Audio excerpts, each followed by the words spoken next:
ونبينا أبي القاسم محمد اللهم صل على محمد وأهل بيته الطيبين الطاهرين المأسومين المظلومين ولعنة الله على أعدائهم أجمعين.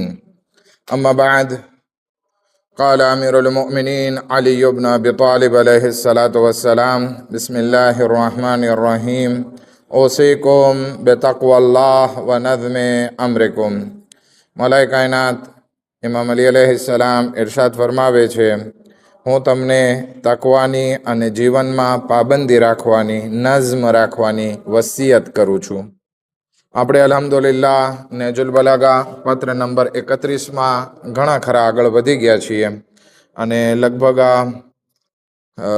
17મો દર્સ આપણો છે મજલિસ ને આ દર્સ બે થઈને, એટલે કે આપણે કન્ટિન્યુઅસ કરતા હતા અને મને લાગે છે 25-27 દર્સ છે આપણે પૂરા તો નહીં થાય, 20 દર્સ માણ થશે અને બુધવારે આપણો છેલ્લો દર્સ હશે.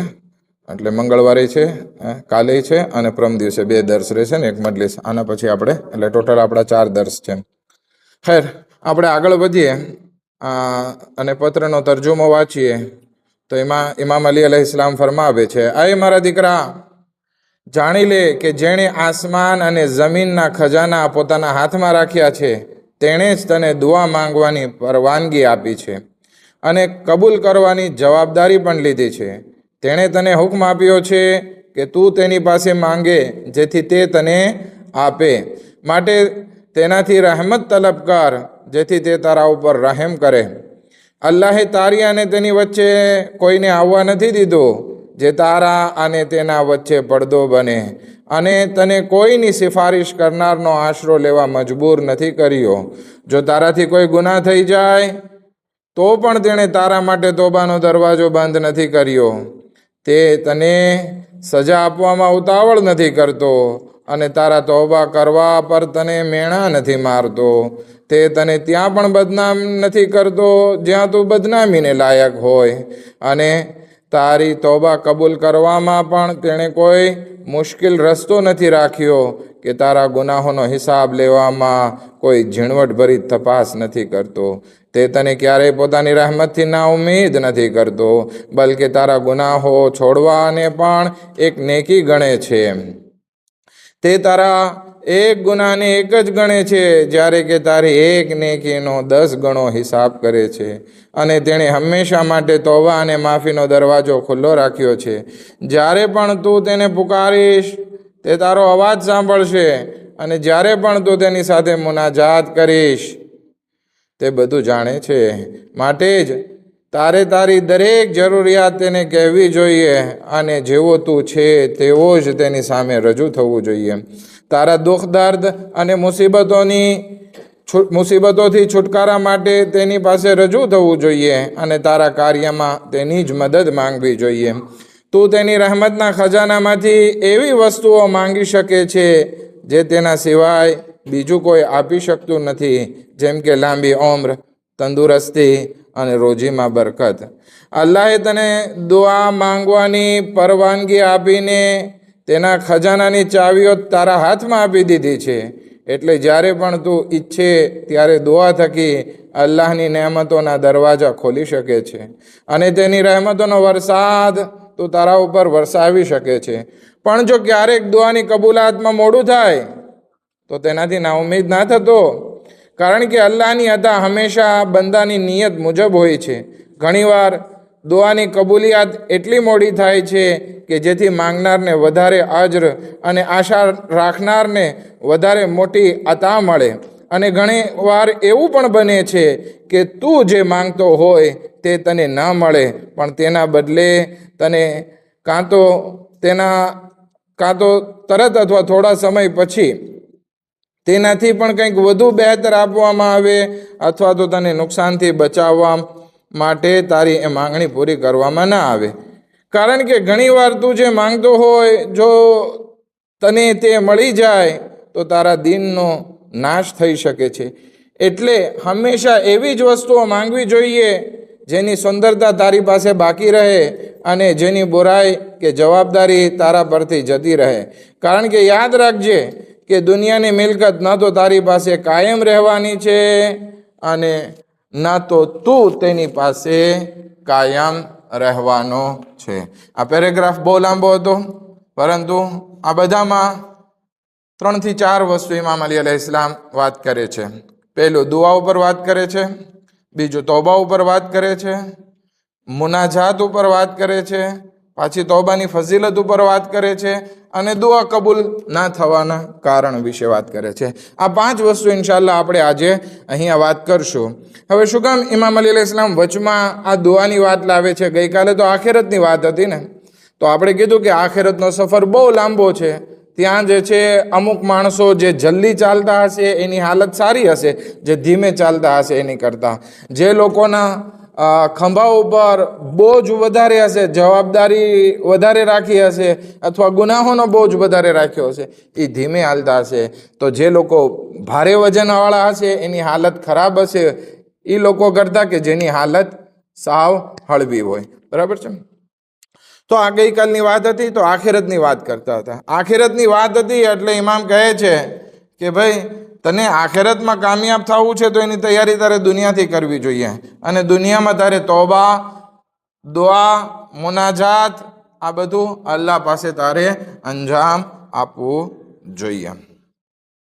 હવે આપણે શરૂ કરીએ તો ઇમામ અલી અલૈહિસ્સલામ આ ભાગમાં સૌથી પહેલાં દુઆ વિશે વાત કરે છે અને 4 વસ્તુ લગભગ પહેલા દુઆના ભાગમાં બયાન કરે છે અને ફરમાવે છે વઅલમ અન્ન અલ્લઝી બિયદિહી ખઝાઇનુસ સમાવાતિ વલ અર્દ. સૌથી પહેલું તું જાણી લે મારા દીકરા કે જેના હાથમાં જમીન અને આસમાનના ખજાના છે. એટલે સૌથી પહેલી વસ્તુ ઇમામ કહે છે કે તું જેના પાસે માંગી રહ્યો છે ખુદા પાસે, એ ખુદા કોઈ સામાન્ય નથી. તારે એ વસ્તુને યાદ રાખવી જોઈએ કે એની પાસે જમીન અને આસમાનના ખજાના છે. હવે દાખલા તરીકે આપણને કંઈ પૈસાની જરૂર પડે, આપણે ખુદા ના કરે કોઈની પાસે હાથ લાંબો કરવો પડે, તો આપણે હાથ લાંબો કરવો હોય તો આપણે કોના પાસે જાશું? જે સાહેબે હેસિયત હોય એના પાસે જાશું. બાકી જે ગરીબ હોય એને તો આપણે આપણી વાતે નહીં કરીએ. શું કામ? કારણ કે એને વાત કરવાથી શું ફાયદો? કારણ કે એ કાંઈ આપણી મુસીબત કાંઈ રેઝુદરે કરી શકતો નથી. તો આપણે એના પાસે જાશું જે પૈસાવાળો હોય કે અને સારો માણસ હોય, તો એ આપણને કંઈક આપી શકે. તો આપણો ખુદા તો એકદમ સારો છે. દુઆમાં આવે છે ને, ચોથા ઇમામની લગભગ દુઆમાં આવે છે કે ખુદાયા નિઅમર રબ અંત, ખુદાયા સૌથી સારામાં સારો પરવરદિગાર તું છો. એટલે એક જ પરવરદિગાર છે, પણ જે બધા દુનિયાના શેઠિયા છે એ બધા કરતાં પણ તું સારો એવો માલિક છે. બેઅસલ આબદાના, અને સૌથી ખરાબ બંદો હું છું તારી બારગાહમાં. તો આપણે એના પાસે માંગીએ છીએ કે જેની પાસે જમીન અને આસમાનના ખજાના છે અને એ કંજૂસ પણ નથી, એ દેવાવાળો છે, એ રહેમ કરવાવાળો છે. પછી ઇમામ ફરમાવે છે કે જેના હાથમાં જમીન અને આસમાનના ખજાના છે, કદ અઝિન લકા ફી દુઆ, એ જ તને માંગવાની રજા આપી છે. હવે આપણે ઘણી વખત કોઈ પૈસાવાળા પાસે આપણી કાંઈ જરૂર પડી હોય ને આપણે ગયા હોય તો ઘણી વખત એ આપી દે અને કહે, અથવા તો કહી દે કે ભાઈ તું બીજી વાર મારા પાસે ના આવજે, તું વારે વારે આવે છે, તું બીજી વાર મારા પાસે ના આવજે. પણ આપણો પરવરદિગાર એવો નથી. ખુદા તો શું કહે છે કે હું જમીન અને આસમાનના ખજાનાનો માલિક છું અને હું રજા પણ આપું છું કે તું મારી પાસે માંગ. એકવાર આપે છે, જોજો હજી કાંઈ જરૂર પડે તો પાછો આવજે, હજી કાંઈ જરૂર પડે તો પાછો આવજે. તો ખુદા શું કહે છે કે મેં તને રજા આપી છે કે તું મારા પાસે માંગજે. અને ખાલી માંગવાની જ વાત નથી, ત્રીજી વસ્તુ ખુદા કહે છે કબૂલ કરવાની જવાબદારી લીધી છે. વતકફલ લકા બિલ ઇજાબા, અને તારી દુઆને એક્સેપ્ટ કરવાની ગેરંટી પણ લીધી છે. આપણે ઘણી વખત કોઈ પાસે માંગીએ, એના પાસે મૂડ હોય તો આપે, મૂડ હોય તો ના આપે, પોસિબિલિટી હોય તો આપે, પોસિબિલિટી ના હોય તો ના આપે. પણ અહીંયા ખુદા કહે છે હું જમીન અને આસમાનના ખજાનાનો માલિક છું, હું તને દુઆ માંગવાની રજા આપું છું અને ગેરંટી પણ લઉં છું કે તું જે માંગીશ ને એ હું તને આપી દઈશ. અને ચોથી વસ્તુ ખુદાવંદી આલમ ઇમામ અલી અલૈહિસ્સલામ પોતાના દીકરાને ફરમાવે છે વ અમરક અન તસઅલહુ લિયુઅતીક, તસ્તરહિમહુ લિયરહમક. અને ખુદાવંદી આલમે ચોથી વસ્તુ તને કીધી છે કે હું તને ખાલી રજા જ નથી આપતો, હું તારી ખાલી ગારંટી નથી લેતો, બલકે તને હુકમ આપું છું કે તારે મારી પાસે માંગવાનું છે. જેવી રીતે નમાઝ વાજિબ છે, એવી રીતે ખુદા પાસે દુઆ માંગવી વાજિબ છે. કારણ કે ઇન્સાન આખો ફકીર છે અલ્લાહની બારગાહમાં. અંતુમુલ ફુકરા વલ્લાહુલ ગનિયુલ હમીદ. ખુદા કુરાનમાં કહે છે કે તમે બધા ફકીર છો, ગમે એટલા માલદાર થઈ જઈએ તો પણ તમે અલ્લાહની બારગાહના ફકીર છો. અને અલ્લાહ જે છે એ બેનિયાસ છે, સૌથી વધારે બાદશાહ છે, માલિક છે. તો એ ફક્ત દુઆ કબૂલ કરવાની ગારંટી જ નથી લીધી, બલકે આપણને સાથે હુકમ આપ્યો છે કે તું માંગ, મારા પાસે માંગ, તારા ઉપર વાજિબ છે. અને કુરાને મજીદમાં આપણે જોઈએ ને તો ખુદાવંદી આલમ કુરાને મજીદમાં પણ અલગ અલગ જગ્યાઓ ઉપર આપણને આ વાત તરફ ઇશારો કરે છે, દુઆ માંગવાની આપણને ફઝીલતો બયાન કરે છે. કુલ મા યાબઉ બિકુમ રબ્બી લૌલા દુઆઉકુમ. અગર જો તમારી દુઆ ના હોત ને તો પછી ખુદાને તમારી કાંઈ પરવા હોત ના. તમે જીવત કે તમે મરી જાત કે કાંઈ જે હોય, આપણી દુઆની ઇબાદત છે, એટલા માટે ખુદા આપણા ઉપર રહેમ કરે છે. હવે એક સમાજમાં બધા ઇન્સાન દુઆ માંગવાનું બંધ કરી દે અલ્લાહ પાસે, તો શું થાય? ખુદાને પછી એ સમાજની કાંઈ ના પડી હોય. ખુદાવંદી આલમ કુરાને મજીદમાં ફરમાવે છે, સૂરે ફુરકાન આયત નંબર 77-77માં, આપણા ઉપર ખુદા રહેમ કરે છે આપણા ગુનાહો હોવા છતાં. એ શા માટે છે? તો કે એ કારણ છે તમારી દુઆની. તમે દુઆ માંગો છો અથવા તમારા સમાજમાં અમુક લોકો દુઆ માંગે છે, એના કારણે હું તમારી ઉપર રહેમ કરું છું. અગર જો આ દુઆ ના હોત તો ખુદા કે તમે તમારા રસ્તે ને હું મારા રસ્તે, તમે મારી પાસે કંઈ માંગતા નથી તો મને તમારી શું પડી છે. પછી બીજી એક કુરાનની આયત આપણે લઈએ, સૂરે ગાફિર આયત નંબર 60, જેમાં કહે છે ઉદઉની અસ્તજીબ લકુમ. તમે મારી પાસે માંગો, હું તમારી દુઆને કબૂલ કરીશ. વાસઅલુલ્લાહ મિન ફદલે, સૂરે નિસા આયત નંબર 32-3.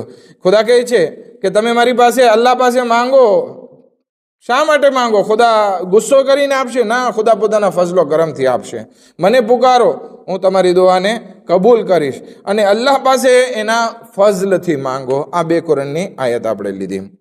ખૈર, પછી પાંચમી અને છઠ્ઠી વસ્તુ ઇમામ ફરમાવે છે, વલમ યજઅલ બૈનકા વ બૈનહુમ મન યહજુબુકા અનહુ વલમ યુલજિઅકા ઇલા મન યશફઅ લકા ઇલૈહ. આ ચાર વસ્તુ આપણે અલ્લાહની બારગાહમાં માંગવા વિશે વાત કરી લીધી. પછી પાંચમી વસ્તુ ઇમામ અલી અલૈહિસ સલામ ફરમાવે છે કે ખુદાએ તારા અને એના વચ્ચે કોઈ હિજાબ નથી રાખ્યો. ઘણી વખત આપણે માંગીએ ને, ડિરેક્ટ અલ્લાહ એ દુઆને સાંભળી લે. જેવી રીતે કે કહેવામાં આવે છે કે અમુક દુઆ છે કે જેમાં કોઈ વચમાં વસીલાની જરૂર હોતી નથી. દાખલા તરીકે એક ગુનેહગાર બંદો સાચા દિલથી તૌબા માંગે ને તો એને વચમાં કોઈની જરૂર નથી, ખુદા ડાયરેક્ટ કબૂલ કરી લે છે. ઘણા બધા વાક્યા છે. એક મઝલૂમ ઇન્સાન જેના ઉપર જુલ્મ વાકે થયો હોય ને, એની હાય એનાને અલ્લાહ વચ્ચે કોઈ વચમાં પડદો હોતો નથી, ડિરેક્ટ કબૂલ થઈ જાય છે. અહીંયા ઇમામ અલી અલૈહિસ સલામ ફરમાવે છે કે અલ્લાહે તારા અને એના વચ્ચે કોઈ એવો પડદો નથી રાખ્યો કે આ બંને વચ્ચે કાંઈ ફાસલો આવે અને તારી દુઆને અથવા તો ખુદાની રહેમતને તારાથી છુપાવી નાખે. ના, એવું કાંઈ નથી. આ પાંચમી વસ્તુ યાદ રાખી લે. તું અલ્લાહ પાસે માંગ, એ માંગવાની રજા આપી છે, એ એક ગારંટી લીધી છે કબૂલ કરવાની, અને એ કીધું છે, હુકમ આપ્યો છે કે તું માંગ, અને અલ્લાહ અને તારા વચ્ચે કોઈ જાતનો પડદો છે નહીં. અને ખુદાએ તને કોઈ એવા માણસ તરફ પણ નથી ધકેલ્યો કે ભાઈ તારે આના હસ્તક જ મારી પાસે આવવાનું છે. ના, તું મારી પાસે ડિરેક્ટ આવી શકે છે. હવે અહીંયા આપણે જે છે એક વાત તરફ ઇશારો કરી નાખીએ કે ખુદાએ જે છે કીધું, ઇમામ અલી એના દીકરાને કહે છે કે ખુદાએ તને નથી કીધું કે તારે ફલાણા પાસે જવાનું ને ત્યાંથી જ મારી પાસે આવવાનું. દાખલા તરીકે આપણે કોઈ પાસે જરૂર હોય, પત્રો પાસે જઈએ તો કે ભાઈ તારે મારી પાસે ડિરેક્ટ નહીં આવવાનું, મને ટાઈમ ના હોય, તો મારા સેક્રેટરને વાત કરી નાખ અને એ તને આપી દે છે. અથવા તો કોઈ પ્રમુખ પાસે કે જઈએ, અત્યારે મારી પાસે ટાઈમ નથી, હું ધંધા ઉપર છું, તું આવજે મારી બ્યુરોમાં આવજે, ત્યાં સેક્રેટરીને વાત કરજે, અથવા તો હું બપોર પછી બેઠો હોય, અથવા તો આ ટાઈમે આવજે, ત્યાં હું તને આપીશ. અહીંયા કાંઈ નહીં. બરાબર છે. હા, એક ઇન્સાનની ફિતરત છે કે પોતે કામમાં મસરૂફ હોય તો એ બીજા તરફ ધકેલે, અથવા તો કહે છે કે આ ટાઈમે આવજે, આ ટાઈમે. ખુદાવંદી આલમ વેનકાત સુર વેનકાત આપણી ખિદમત માટે હાજર છે. એનો ફઝલો કરમ છે. ખુદા સેત સુર સેત 365 દિવસ, રાતે જાઓ, દિવસે જાઓ, બપોરે જાઓ, સાંજે જાઓ, જ્યારે જાઓ, જે માંગવું હોય માંગો, એમાં કોઈ જાતનો ઓલું નથી. ખુદા કોઈ દિવસ એમ નથી કહેતો કે ફલાણા હસ્તક મારા પાસે આવો, ફલાણા હસ્તક આવો, ફલાણા ટાઈમે આવો, નહીં. હા, ખુદાવંદી આલમે અમુક દિવસો રાખ્યા છે કે જેમાં જલ્દી દુઆ કબૂલ થઈ જાય છે, ખુદા વધારે આપે છે, જલ્દી દુઆ કબૂલ થાય છે. જેમ કે શબે કદરની રાત હોય, 15 શાબાનની રાત હોય, રસૂલે ખુદાની વિલાદત હોય, ઇમામ અલીની વિલાદત હોય, શહાદત હોય, આશુરા હોય. આ બધી ખાસ મોકા હોય છે. મગરિબનો ટાઈમ હોય, વરસાદ વરસતો હોય ત્યારે, કુરાનની તિલાવત થતી હોય ત્યારે, દીકરી વળાવતા હોય ત્યારે, રૂખસત કરતા હોય ત્યારે, આ બધા ખાસ મોકાઓ હોય છે. પણ એનો મતલબ એમ નથી કે આના સિવાય આપણે ખુદા પાસે નથી માંગી શકતા. ના, ખુદા કે દરવાજો ખુલ્લો છે, જ્યારે માંગવું હોય ત્યારે માંગ. પરંતુ અહીંયા જે ઇમામ ફરમાવે છે કે ખુદાએ તને બીજા કોઈ પાસે નથી ધકેલ્યો, તો હવે એક સવાલ તો આપણા મગજમાં આવે ને કે આપણે તો મજલિસમાં બહુ સાંભળીએ છીએ કે આપણને કહેવામાં આવે છે કે જ્યારે પણ દુઆ માંગો વસીલા થકી માંગો, વસીલા વગર ના માંગો. તો એ શું છે? હા, તો અહીંયા આપણે એક ચોખવટ કરતા જઈએ કે એક વસ્તુ છે, દુઆ ડિરેક્ટ પણ માંગી શકીએ છીએ અને દુઆ વસીલા થકી પણ માંગી શકીએ છીએ. દાખલા તરીકે દિલ તૂટ્યું હોય અને આપણું દિલ એકદમ ખાલીસ હોય ત્યારે વસીલાની ઘણી વખત જરૂર ન હોય, આપણે ડિરેક્ટ ખુદા પાસે માંગી શકતા હોઈએ.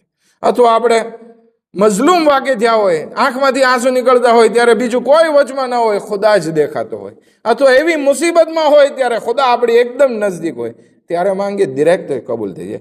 પણ ના, અમુક સંજોગોમાં આપણે વસીલાની જરૂર પડતી હોય અને વસીલાથી પણ આપણે માંગીએ ને તો પણ દુઆ કબૂલ થાય છે.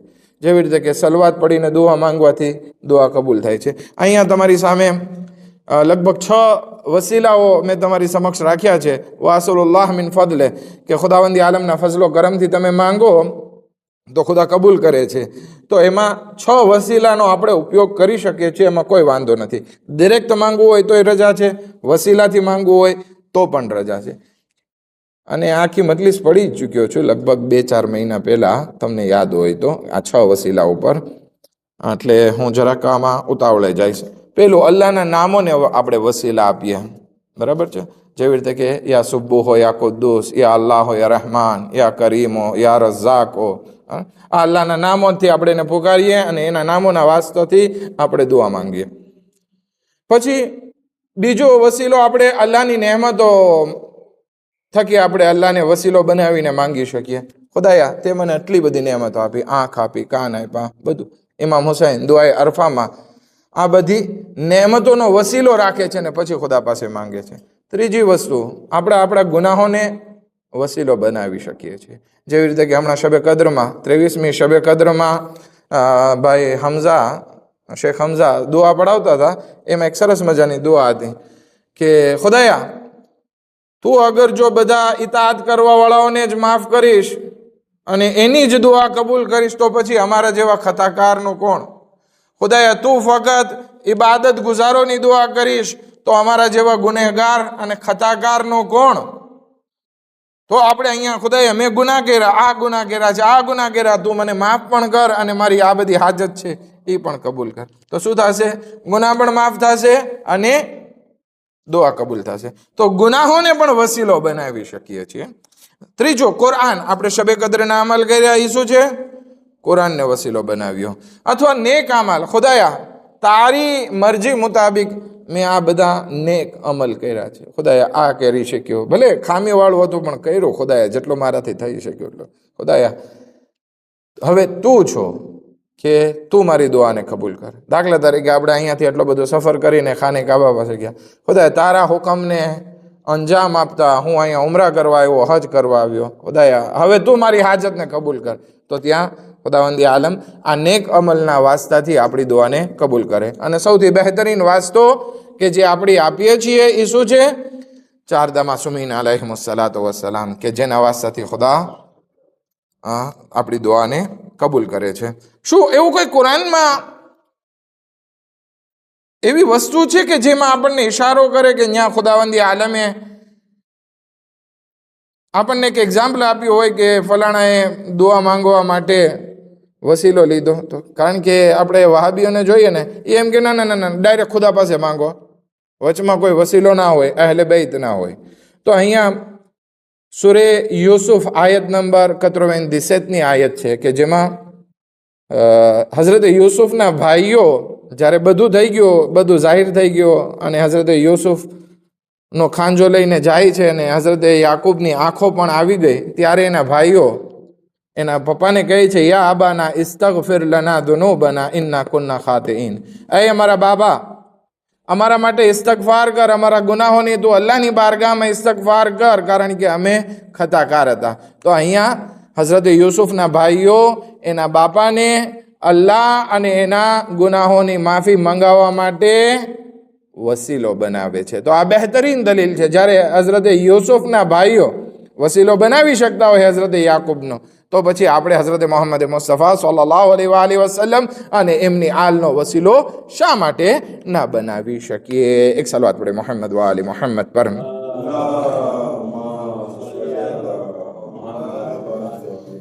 ચાલો ઇમામ અલી અલૈહિસ્સલામ પોતાના દીકરાને જે છે બીજી વાત કરે છે, એ છે તૌબાની વાત કરે છે કે એ મારા દીકરા, વલમ યમનાકા ઇન અસાતા મિન તૌબા.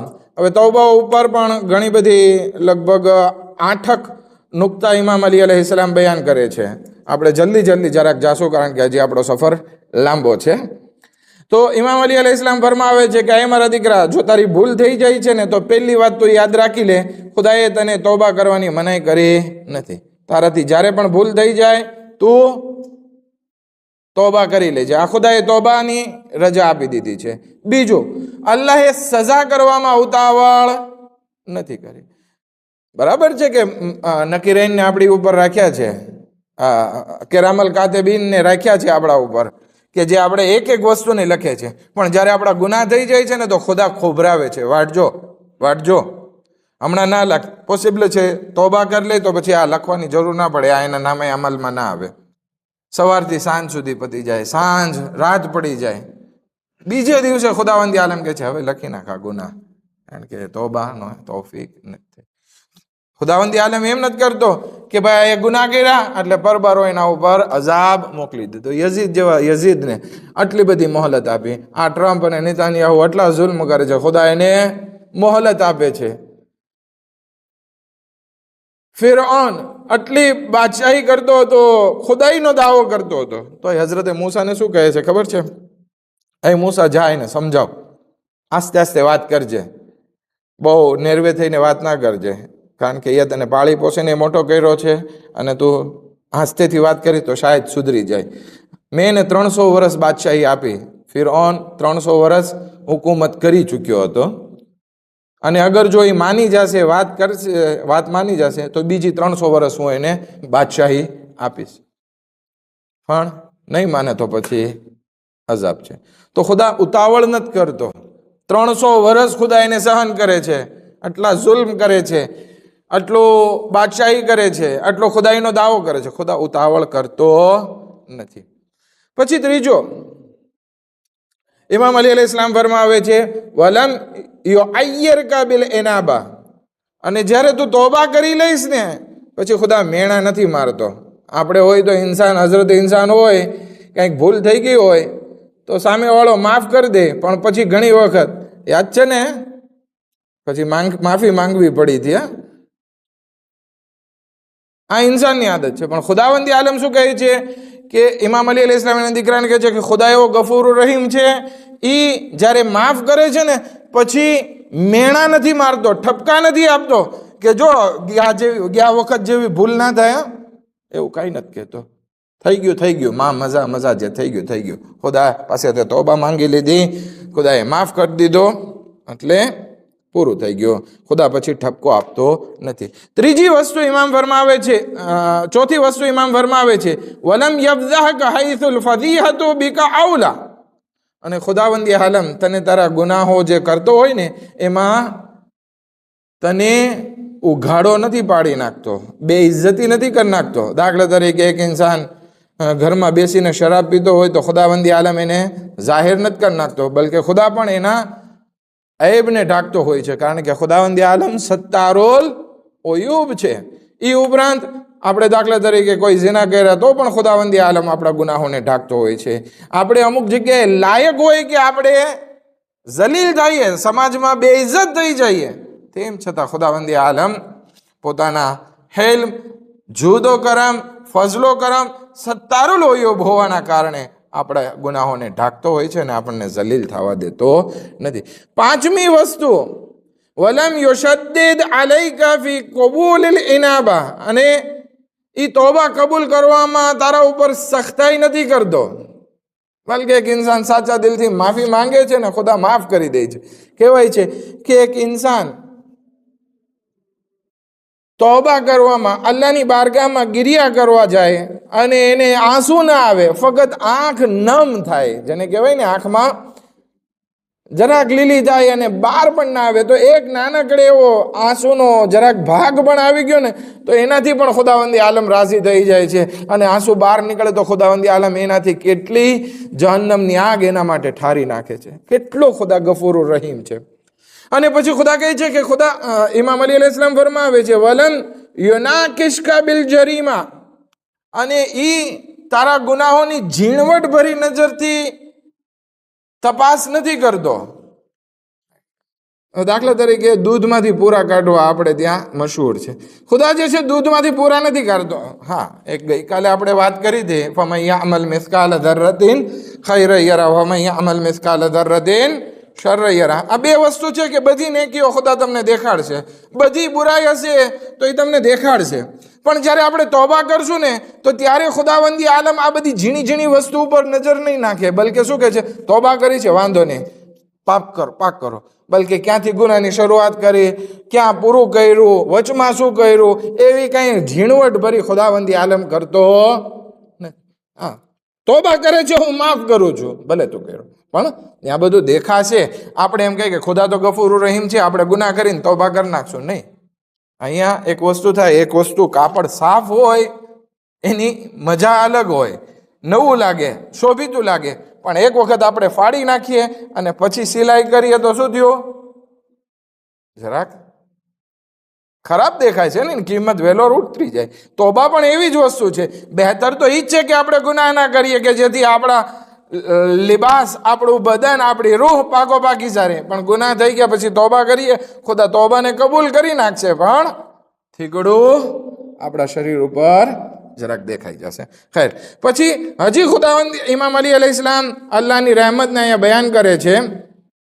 તેણે તને પોતાની રહેમતથી નિરાશ નથી કર્યો. ગમે એટલા ગુનાહ કર્યા હોય ને, ખુદા કહે છે કે ભાઈ વાંધો નહીં, ગમે એટલા ગુનાહ કર્યા હોય ને તોય તું માફી માંગ, કબૂલ કરી લેશે. કોઈ એક ઇમામ સજ્જાદ અલૈહિસ્સલામ પાસે આવે છે અને લગભગ ઉમરે સાદ વિશે છે કે શિમ્ર વિશે છે કે કોકના વિશે છે. હા, તો એ માહે રમઝાનમાં ખાવાનું ખાતો હતો. તો એને પૂછ્યું કેમ તું આ માહે રમઝાનમાં ખાવાનું ખાઈશ? તો કે હવે તો શું કે મેં ઇમામ હુસૈનને કતલ કર્યા છે, તો હવે તો જહન્નમની આગ મારા માટે વાજિબ થઈ ગઈ, પૂરું થઈ ગયું મારું, તો હવે આ દુનિયામાં ખાઈ પીને મજા કરી લો, મને કંઈ રહી શહેરની હુકુમત ના મળે. ઇમામ સજ્જાદને આ વાત કરી તો કે વાત બરાબર છે, ઇમામ હુસૈનનો કત્લનો ગુનો બહુ મોટો છે, પણ એ કત્લ કરતા પણ ગુનો મોટો હોય ને તો આ ગુનાહ મોટો છે કે એ અલ્લાહની રહેમતથી માયુસ થઈ ગયો છે. ખુદાવંદી આલમ કુરાને મજીદમાં ફરમાવે છે, લા તકનતુ મિન રહમતિલ્લાહ ઇન્ના અલ્લાહ યગફિરુ ઝુનુબા જમિયા. અલ્લાહની રહેમતથી કોઈ દિવસ માયુસ ના થાવ, ખુદાવંદી આલમ બધા ગુનાહને માફ કરવા માટે તૈયાર છે. ખેર, તો અહીંયા ઇમામ અલી અલૈહિસ્સલામ એના દીકરાને કહે છે કે ખુદાએ તને પોતાના રહેમતથી માયુસ નથી કર્યો, અને તું જ્યારે તોબા કરીને અલ્લાહની બારગાહમાં પાછો ફરે છે તો આ પાછું ફરવું, આ તોબા કરવીને પણ ખુદાવંદી આલમ નેકી ગણે છે. વિચાર તો કરો, આપણે ભૂલ કરી હોય, હવે આપણે તોબા કરીએ છીએ તો એ ગુનાહની બદલે શું થઈ ગયો, નેકી લખાઈ જાય છે ત્યાં. અને તું જ્યારે ગુનાહ કરે છે તો એક ગુનાહનો બદલો 1 ગણો હોય છે, જ્યારે કે તું કોઈ નેકી કરે છે તો એનો બદલો 10 ગણો ખુદાવંદી આલમ આપે છે. અને આપણે જે પહેલાં વાત કરી હતી એ જ વસ્તુ અહીંયા ઇમામ અલી અલૈહિસ્સલામ કહે છે, વફતહ લકા બાબલ મતાબ બાબલ ઇસ્તિઆબ, અને એણે હર હંમેશ તારા માટે તોબાનો દરવાજો ખુલ્લો રાખ્યો છે. આપણે દુઆમાં કીધું હતું ને કે ખુદાવંદી આલમે હર હંમેશ સેત ફાસેત અને વેનકાત સુર વેનકાત દુઆનો દરવાજો ખુલ્લો રાખ્યો છે, દુઆ માંગવાનો. એવી રીતે તોબાનો પણ દરવાજો ખુલ્લો રાખ્યો છે, અને માફી માંગવાનો દરવાજો અલ્લાહની બારગાહમાં હર હંમેશ માટે ઉએટ છે, ખુલ્લો છે. હા, આપણે આ વસ્તુ વાત કરી છે કે 1 ગુનાહ ઇઝ ઇક્વલ ટુ 1, અને 1 નેકી બરાબર 10 નેકી ગણાય છે. કુરાને કરીમમાં પણ ઘણી બધી આયતો તોબા કરવા માટે છે, જેવી રીતે કે સૂરે નૂર, તૂબુ ઇલલ્લાહી જમીઆ અય્યુહલ મુઅમિનૂન લઅલ્લકુમ તુફલિહૂન, કે તમે અલ્લાહની બારગાહમાં તોબા કરો એ મોમિનો, બધા સાથે મળીને, શાયદ તમને કામયાબી મળે. અથવા તો સૂરે શુરા આયત નંબર 25માં હુવલ્લઝી યકબલુ તૌબા અન ઇબાદિહી વ યઅફુ અનિસ સય્યઆત, એ છે કે જે તમારી તોબાને કબૂલ કરે છે અને તમારા ગુનાહોને માફ કરે છે. વ રબ્બુકા સૂરે કાફ આયત નંબર 58, રબ્બુકલ ગફૂર ધુર રહમા લવ યુઆખિદુહુમ બિમા કસબુ લઅજ્જલ લહુમુલ અઝાબ, અને તારો પરવરદિગાર ખૂબ માફ કરવા વાળો અને દયાળુ છે. જો એ તમને તમારી કરણી માટે પકડી લે તો તે સજા કરવામાં ઉતાવળ કરી નાખત, પણ ખુદાવંદી આલમ દયાળુ છે, રહેમ કરવા વાળો છે, માફ કરવા વાળો છે, એટલા માટે તમને પકડતો નથી. હવે પછી જે આપણે વાત કરવા જઈએ છીએ ને એ છે મુનાજાત ઉપર. તો સૌથી પહેલાં હું એક રેફરન્સ બયાન કરી નાખું. આપણે જ્યારે પણ કહેવામાં આવે છે અલ્લાહ પાસે દુઆ માંગો, અથવા તો ઇમામ ઝૈનુલ આબિદીન અલૈહિસ્સલામની દુઆ, ઇમામ અલી અલૈહિસ્સલામની મુનાજાત, તો ઘણી વખત મુનાજાત શબ્દ આવે છે અને ઘણી વખત દુઆ શબ્દ આવે. તો આ બંનેમાં ફેર શું છે? કોઈ કહેશે? મુનાજાત અને દુઆમાં ફરક. દુઆ શું છે કે જેમાં આપણે અલ્લાહ પાસે માંગીએ છીએ. તોબા પણ એક પ્રકારની દુઆ જ છે, બરાબર? એમાં અલ્લાહ પાસે માંગવાની વાત હોય. પણ મુનાજાત શું છે કે જેમાં આપણે અલ્લાહ સાથે દર્દે દિલ કરીએ છીએ. એમાં આપણા જે દિલની વાતો હોય ને એ આપણે અલ્લાહની સામે બયાન કરીએ છીએ. દાખલા તરીકે આપણને ખુદા કેવો લાગ્યો તો એના વખાણ કરીએ, બરાબર? પછી આપણા દિલમાં શું છે, આપણે જિંદગીમાં શું વીત્યું, ખુદાયા હું અહીંયા ગયો તો, અહીંયા ગયો તો, આ કર્યું તો, આ કર્યું તો, આ બધી દિલની વાતો આપણે અલ્લાહની બારગાહમાં કાઢીએ છીએ, અને પછી એમાં અલ્લાહની બારગાહમાં દુઆ પણ માંગીએ છીએ. તો વધારે જે છે મુનાજાતમાં શું હોય કે અલ્લાહની સાથે એક વાતચીત હોય છે, સેક્રે હોય છે, જે આપણે બીજા કોઈને નથી કહી શકતા, બલકે કોને કહી શકીએ છીએ? ફક્ત ખુદાને. તો આ વસ્તુ થઈ મુનાજાત. તો શક્ય છે મુનાજાતમાં આપણી અલ્લાહ સાથે દિલની વાતો ઉપરાંત દુઆ પણ હોય, પણ દુઆમાં ફક્ત દુઆ જ હોય, દિલની વાતો ના હોય. જ્યારે દિલની વાતો આવે એને આપણે મુનાજાત કહીએ છીએ. તો અહીંયા ઇમામ અલી અલૈહિસ્સલાતુ વસ્સલામ, ઓહો, એક સલાત પડે મોહમ્મદ વાલી મોહમ્મદ પર.